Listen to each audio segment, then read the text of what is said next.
Halo semuanya, jadi baru-baru ini banyak orang yang membahas tentang sulitnya mencari pekerjaan dan bahkan sudah kuliahan pun masih banyak yang menganggur. Nah, kalau kita berbicara tentang pekerjaan setelah lulus kuliah, sekarang kita berbicara tentang yang kuliah, sebenarnya itu tidak rumit. Asalkan dimulai dari sekarang, kita sudah mulai melihat apa yang dibutuhkan oleh dunia pekerjaan atau apa yang dibutuhkan oleh suatu perusahaan, sehingga nanti kita bisa mempersiapkan diri apa yang akan kita tempuh selama kita kuliah. Nah, kenapa demikian? Dari beberapa informasi yang saya himpun, itu perusahaan ternyata dia juga kesulitan mencari karyawan yang sesuai dengan kriteria mereka. Walaupun yang melamar itu sangat banyak, tetapi yang sesuai dengan kriteria, sesuai dengan kompetensi yang mereka butuhkan itu sangat minim. Dan bahkan sesama perusahaan itu pun bersaing untuk mencari karyawan yang memiliki kemampuan yang unggul. Nah, oleh karena itu di sini itu yang akan saya sampaikan, bahwasanya ada beberapa ciri-ciri khas oleh mahasiswa setelah dia lulus mudah mendapatkan pekerjaan, dan setelah dia lulus pun dia berkarir dengan bagus dan dia juga bisa menjadi calon pemimpin di perusahaan itu.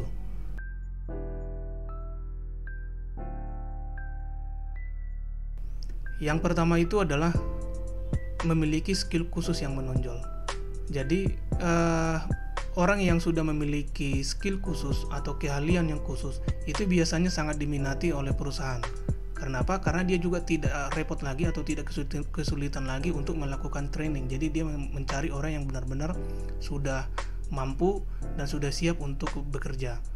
Nah, biasanya ketika dia kuliah, orang yang memiliki skill khusus ini, dia akan mencoba untuk mencari bagaimana saya supaya memiliki kelebihan yang lain daripada orang lain. Contoh, orang teknik kalau hanya lulusan sekedar sesuai dengan kurikulumnya, mungkin itu semua ada.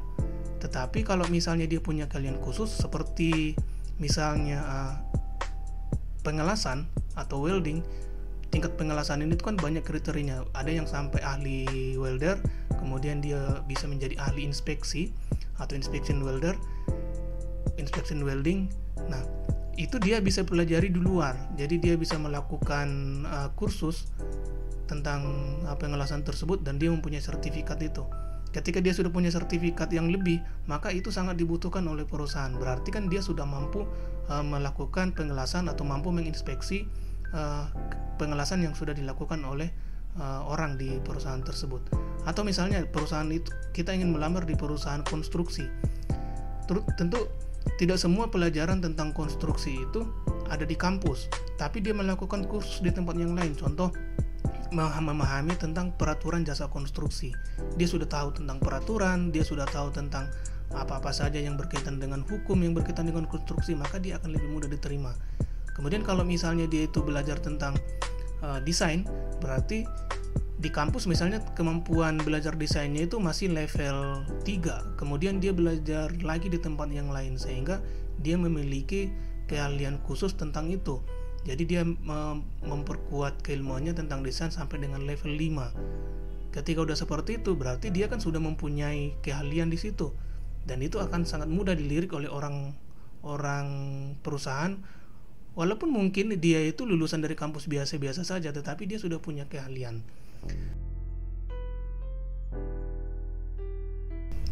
Dan yang kedua adalah kebiasaan di kelas. Mahasiswa yang sudah aktif di awal, dan itu terlihat dari cara dia proses belajar mengajar, kemudian keaktifan dia dalam bekerja kelompok, kemudian cara dia belajar secara mandiri, dan cara dia menyelesaikan mata kuliahnya sampai dia mendapatkan nilai yang bagus, IPK yang bagus. Itu adalah ciri-ciri mahasiswa yang sukses dan mudah dilirik oleh perusahaan.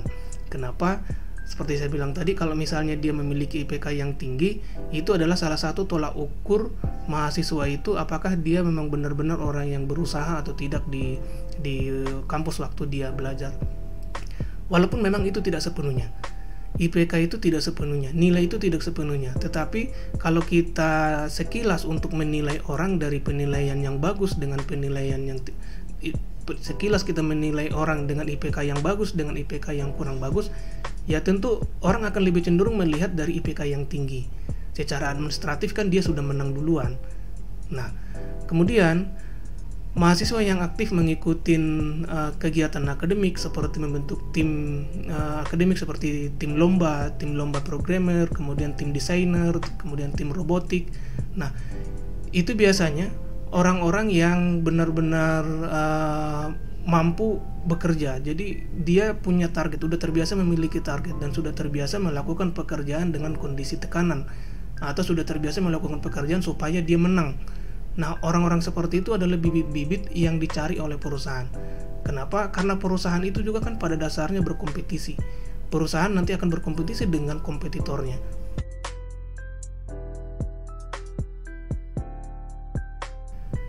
Dan yang ketiga itu adalah teknik komunikasi.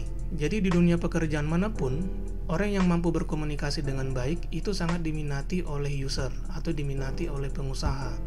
Karena komunikasi yang bagus itu bisa mempengaruhi siapa saja yang mendengarnya. Contoh, customer atau calon pembeli. Ketika kita mempunyai gaya komunikasi yang baik, itu bisa mempengaruhi dia supaya dia membeli. Pada ujung-ujungnya perusahaan kita bisa maju. Atau misalnya kalau kita berkomunikasi yang baik dengan rekan sejawat, itu bisa meningkatkan semangat bersama atau suasana yang nyaman di lingkungan pekerjaan. Nah, komunikasi yang di sini bukan hanya komunikasi secara verbal, tetapi komunikasi secara tulisan juga. Bagaimana membuat surat yang bagus, melakukan komunikasi lewat WhatsApp yang bagus, lewat email yang bagus, itu juga merupakan penilaian pertama dari suatu perusahaan. Nah, biasanya orang yang sudah memiliki komunikasi yang bagus itu terlihat pertama sekali ketika interview. Dan si user ini ketika dia mewawancarai orang dan komunikasinya bagus, itu biasanya si user itu akan semakin tertarik dan semakin penasaran dengan orang tersebut. Maka komunikasi yang sopan, komunikasi yang tegas, komunikasi yang tenang itu perlu dipelajari oleh mahasiswa.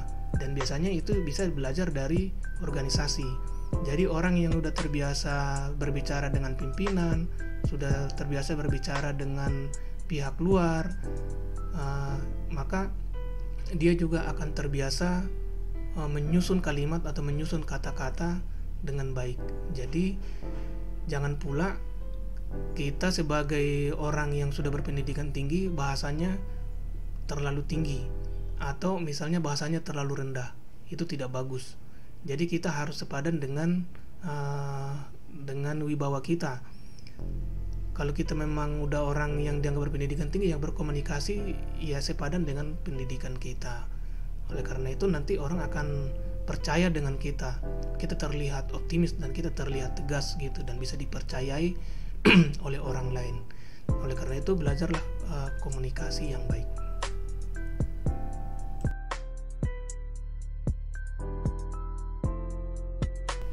Dan yang keempat itu adalah dukungan dari keluarga.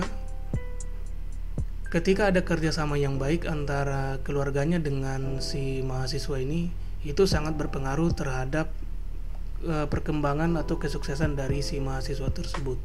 Contoh, ketika jurusan yang dipilih mahasiswa itu adalah jurusan yang diminati oleh mahasiswanya, kemudian orang tuanya mendukung, maka si mahasiswa itu akan lebih nyaman untuk menyelesaikan studinya.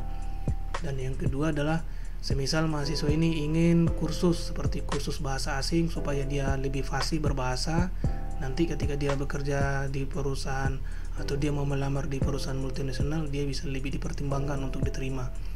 Atau misalnya si anak ini mau pelatihan keterampilan khusus, kemudian membutuhkan biaya dan orang tuanya mau membiayai, dan itu adalah salah satu bentuk dukungan dari keluarga sehingga nanti si anak ini memiliki potensi atau kesempatan yang besar untuk sukses dalam dunia pekerjaan.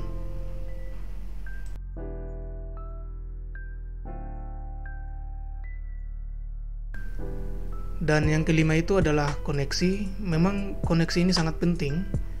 Semakin banyak koneksi kita, semakin banyak orang yang kita kenal, maka semakin banyak kita mendapatkan informasi tentang lowongan pekerjaan. Atau semakin banyak tempat kita untuk bertanya kira-kira apa saja yang dibutuhkan oleh perusahaan tertentu supaya kita bisa diterima oleh perusahaan itu. Nah, oleh karena itu sangat penting kita menjalin komunikasi yang baik terhadap siapapun yang sudah pernah kita temui. Nah, itu sangat membantu kita di dalam karir kita.